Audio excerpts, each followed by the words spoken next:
What's up, guys? We are back with another Mythic Legions review, and we are jumping into Legacies of Mythoss. Was the first figure in this wave. So they revealed OTHO back at Legions Con 2024, and he comes out in a new wave of 2 figures. So we're taking a look at OTHO first, and then Urzok was kind of a surprise reveal when they gave us the release info for OTHO. So OTHO is going to be available as an in-stock item starting on September 15th, and then there's also going to be pre-orders if you miss them, because they're selling them as a set of 2 only during the in-stock sale. So we've got OTHO here on deck, and of course, this being the Legacies line, that means this is a V2 figure, because that's where we're going with a lot of this stuff, is that instead of maybe getting a reissue in an All-Stars wave or getting a V2 in some special format or as a figure in a wave, we're going to get a bunch of V2s in Legacies to give us some of those major characters, the heavy hitters that are maybe super expensive on the aftermarket, like this guy, because OTHO was what? In the first Kickstarter, and is one of, if not the rarest figure in that line in terms of production. He still commands a very expensive price on the aftermarket. Now, one of the big surprises for this, outside of the fact that this line even exists, is the packaging. This is more like a single-packed exclusive figure. So we've got him there in the window. We've got that new logo treatment down there on the bottom. One spine gives us some sort of landscape artwork with the Leodicius insignia sort of emblazoned on there. One spine gives us new product shots from Trevor Williams, and then the back gives us a little bit of cross-sell with a image from Nate Barch of Urzok, a big shot of OTHO, and then 2 faction symbols for Aetheron and Necronominus, which of course makes me think those are going to be the next 2 figures, as well as our bio. So I'm a big fan of this packaging. It makes me want to get another set just to keep them sealed. We'll see about that, but let's do it. Let's pull this guy out and take a look. And here we go. Out of the package, our Mythic Legions Legacies of Mythoss OTHO V2. So again, this is a figure that has gone up, as of September 15th, and you may be watching this, of course, at a different date and time, and it's going to be an in-stock sale alongside Urzok V2, and there's also going to be pre-orders for individual figures somewhat later on down the road. This figure, though, I wanted to take a look at individually because one of the reasons I really wanted to look at these figures is to compare them to the originals. And I know not everybody has them. OTHO in particular is reportedly one of the lowest produced figures in that original Kickstarter and commands a lot of money on the aftermarket. But it's pretty important to see exactly how far we've come, and having a very good comparison like that to show where we're at now, I think is pretty cool. So let's see what this guy can do, see how he moves around in terms of, articulation. It is going to be fairly standard stuff currently. Obviously, this would blow the original OTHO out of the water, out of the park, whatever phrase you want to use.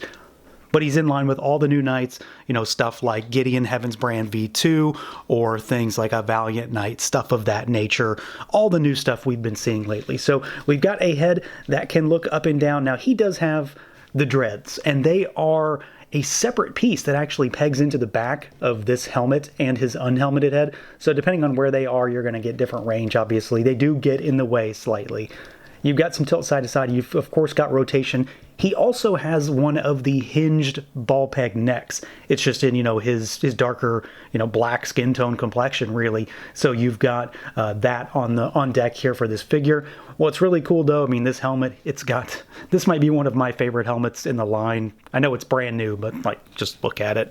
So you've got a movable visor in conjunction with the new neck peg, with the movable hair piece. So there's a lot of potential for just, dynamic posing at the head level here. Arms, of course, are going to go out at the shoulder. They, of course, swivel all the way. Pauldrons are going to pauldron, and they're going to get in the way. You've got our new articulation for the elbows with just enhanced range, really is what it is, right? And then you've got swivel at the elbow. You've got gauntlet, forearm swivel, and then you've got hinges, rotation at the wrist. These are lateral hinges. There are hands that have vertical for gripping as well. This is a single torso. It's a 1.0 figure. I believe this is a Red Shield Soldier torso under here. So he goes backwards. He goes forwards better than backward.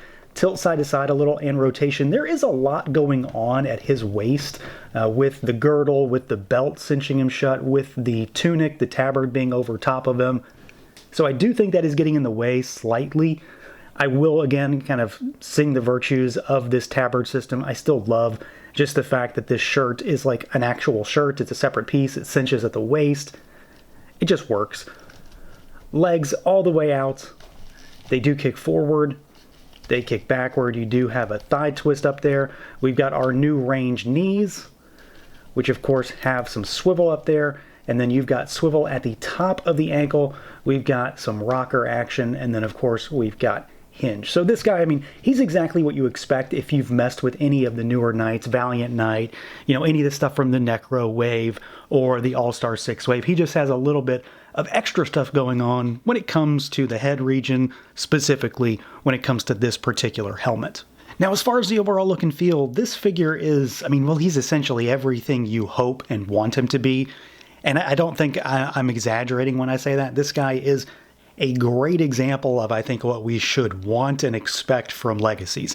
If this is the benchmark, we're in for some good figures down the road. There's no doubt about it. This is basically bringing that first figure kind of, I don't know, full circle maybe. He was very similar originally, and we'll do comparisons later on after we get through accessories. He was very similar to just about every other figure. He had a unique color torso and he had a unique head. That was pretty much it. This figure is visibly different just right away. At first glance, you don't necessarily even know who's in here unless, of course, you know, you realize the dreads are back there. But he does have this very unique look. He now has unique soft goods, this tabard, this tunic piece, which looks terrific. And again, you know, I still love the system that they've implemented because it just works and it works well. The gold on it is really nice and very lustrous, and it blends into the other elements of his armor, which, like the original, was a darky-ish silver with gold accents. So they kept that same coloring and same setup for the majority of this figure, especially when it comes to like the inner chainmail parts of the armor, the joint areas. That was gold.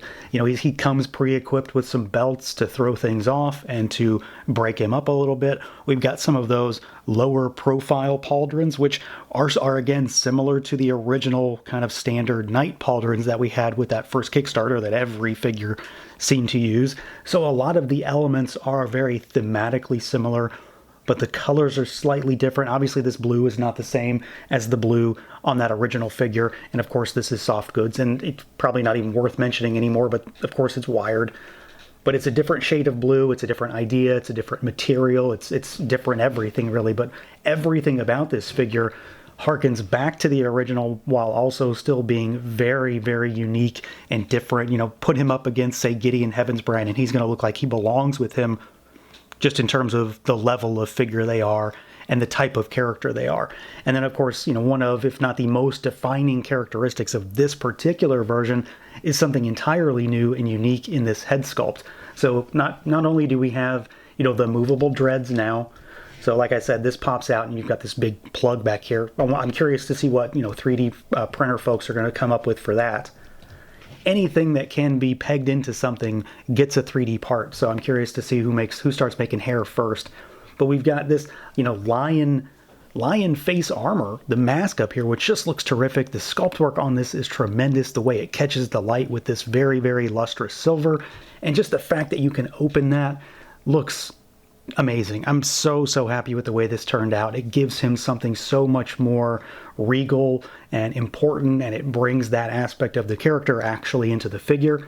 And then he, again, you know, just like we've had with a number of figures lately, he's got a faceplate in there, so you do have his bare face there. And honestly, the more I look at this, I swear to God, this looks like LeBron James to me, and I can't unsee it now that I've seen it. It's not perfect, but I've kind of sullied it, I guess, but that's what I keep seeing. But it does look good. It's great painted. It's got good design, good sculpt, and it's very reminiscent of that first figure too. The heads are very, very similar, but different from that first figure. Again, this is a faceplate, and then this piece up here inside of the helmet actually comes out, and then that's how you pull the face out, which is also incorporated into one of the other head sculpts. So there is a lot of familiar territory here, but a lot of stuff is very new and different enough to make this guy not only worthwhile of a purchase because he's so much improved compared to the original, but it makes him thematically different and kind of bridges the gap from where he was to where he is and the current state of things with the line. And then for our comparison, we've got, of course, our new Legacies OTHO here on the left, V2, and the original here on the right. This, of course, being from the original first Kickstarter for Mythic Legions. And OTHO and, well, OTHO are obviously very similar, but there are some major differences here. Not just in the sense that the parts library used is different, it's in the sense of how he's put together, and in many ways the proportions on this figure also. A lot of our newer parts are slightly slimmer. He has the tabard system this time, and one of the big things that's a difference here is that we have a new head sculpt. It's of course meant to mimic the original in many ways, but this head is arguably a little on the big side. Like, he looks like he's got a fairly big head, especially compared to like a helmeted character from Wave 1. I think this one sort of tones it down a little bit more and makes it look a little bit more proportional to the rest of the body. They still kind of have the same idea. The dreadlocks are shockingly similar from the hair sculpt side of things, and then the expression on the face is fairly similar, although I do think this one kind of looks a little bit older, which of course, if that is or isn't the case here, it does seem to lend itself towards the story anyway, since this would be further on in Mythos. But I do really like the original still. Like, it's one of those heavy hitter type of Mythic Legions figures, but it is undeniable the difference and is night and day when it comes to these figures. It's thematically very similar, but they couldn't be further apart when it comes to how they're put together and what they're capable of and the level of detail that we're getting now. Now, as far as accessories goes, this is another instance where this OTHO is a night and day difference from the first OTHO. OTHO V1 had the axe, I believe he had a dagger, he had one of the regular long swords, pretty much the standard assortment that every figure got in that first wave. This figure has some unique stuff we've never seen at all before, and quite honestly, the axe he's holding right now may be my favorite Legions accessory in just the longest time. So to start with, we obviously get another head sculpt. We already talked about this. This is his, V1 homage head sculpt, the fully unhelmeted head sculpt with the beard, with the dreadlocks that utilize, again, it's the same piece that comes off that first helmet. You just swap the parts. So you only get one of the actual dreadlock pieces, but it still allows for you to pose that here. And again, I mean, I think it looks terrific. It looks a little bit older in some ways than that first figure, which, whether it's right or not, does work pretty well.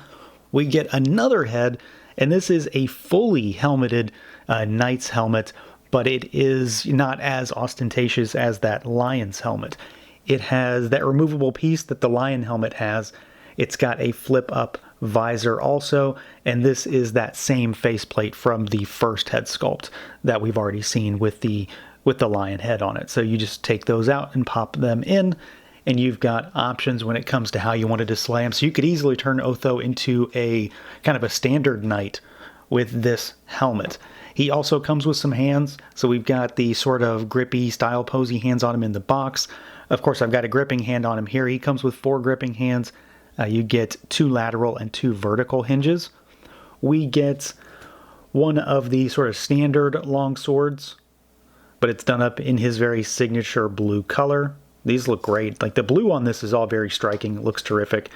We get this much larger sword with this scabbard. You can put them, of course, on the belt there. This looks terrific. The hilt and the handle has a lion crest on it. A lot of blue and silver and gold paintwork there, and then you've got some jewel work sort of on the inside of the blade, which is neat. We get a new shield. Right? This is a new shield, and it's got a new system. Like, we've never seen this outer ring before here. This one only comes with the handle. It doesn't come with the C-clip, and then you've got a swappable little crest on it. So we've got, of course, the lion for the faction, but then you can swap it out for just a blank one if you want. So that's pretty cool. It's very similar to some of the shields that we get for like the factions, but at sort of a smaller scale.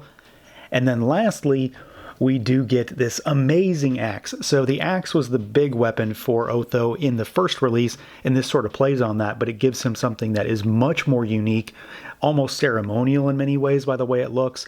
The colors on it, especially in this metallic work here, is just terrific. It's so detailed and bright and vibrant, and there's tons of little filigree detail in that sculpt. It looks terrific. It's probably my favorite Legion's weapon in quite some time. There's just a lot of detail and a lot of love went into this one for sure to make this one pop for this particular character. So he does come with pretty much one of every kind of thing. We've got heads, we've got hands, we've got swords, a shield, and this absolutely killer new axe. So yeah, overall, OTHO is, I mean, it's pretty fantastic. If you don't have the first one, and honestly, if you have the first one, this is one to get. This subline for Legacies is off to a fantastic start, and I really can't say anything other than that. This is a great example of what we should be expecting from this line, what they're doing it for, you know, the reasons behind this. OTHO at this point does not need a reissue. He truly doesn't. This figure serves to complete him as a figure, basically. This is everything that he should be. It brings him current to the line, to the story, gives him all this new stuff, and it makes him unique in a more unique way rather than having just a head and a unique colored torso. This really completes him as a figure. We've got all that new articulation. We've got fantastic soft goods, great head sculpts. I cannot get over that lion helmet, and a ton of really cool accessories. This axe in particular may be one of, if not my favorite weapon in quite some time for Legions. It's beautiful in person, but this figure is everything you're going to want it to be. You will absolutely need this to complete your Legions collection. So that's going to do it for this look at the Mythic Legions Legacies of Mythoss OTHO V2. Let me know what you guys think. Feel free to like, comment, subscribe, and share, and until next time.